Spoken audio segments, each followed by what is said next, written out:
told some of you, most of you already before, I am not very good at being a human being.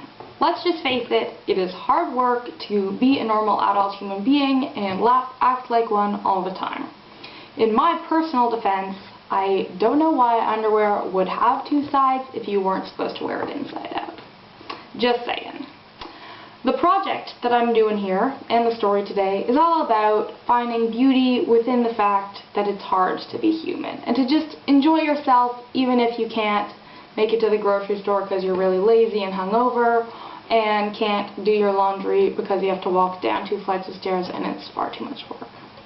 So, this story is called Part 1, Peach's Book of Recipes. It goes like this. Cora only had frozen pierogies and an apple in her fridge. That would have been okay, except she'd had pierogies for breakfast and dinner the day before, and the apple had been in her crisper for over a month beside a rotting onion, and now the apple kind of tasted like onion. Cora didn't know what to do. It was cold outside and she was a little hungover, and she didn't feel like putting on pants.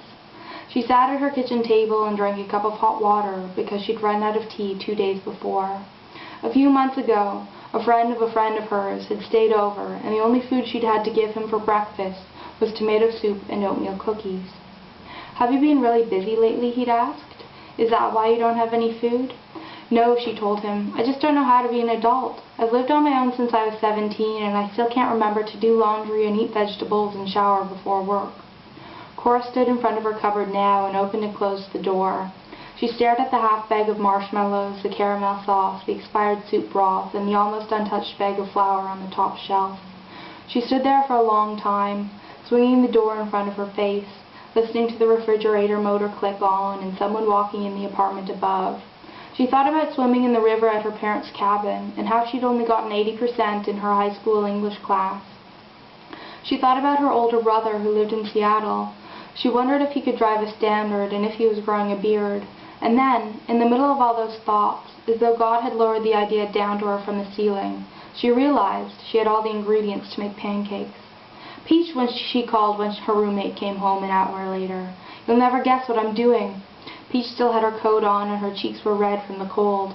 "I'm making pancakes. Do you want pancakes?"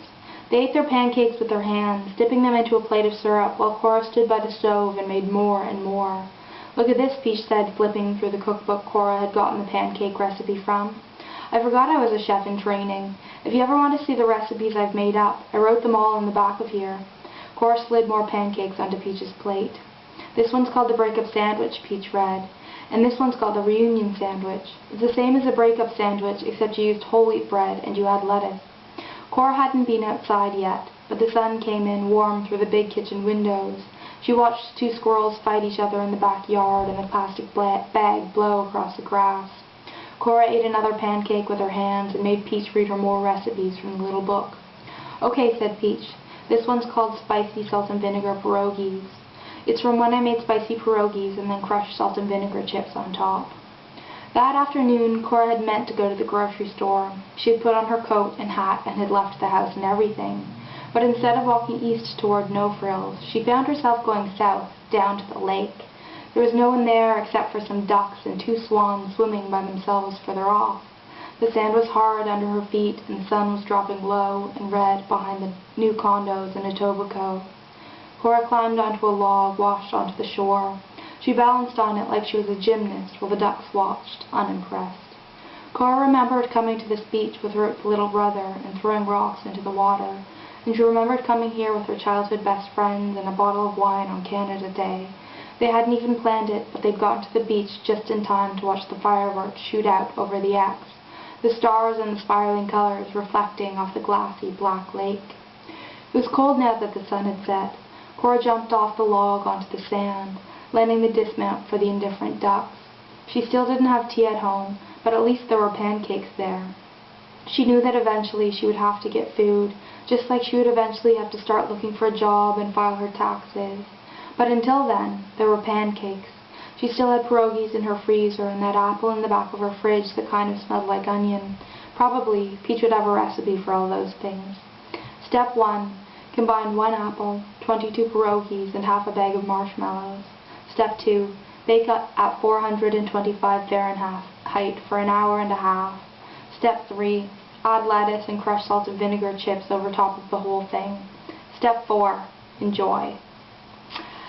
So that was that story. It was called Peach's Book of Recipes. I hope that you, Step 4, enjoyed. Thanks for watching. I'll see you next week.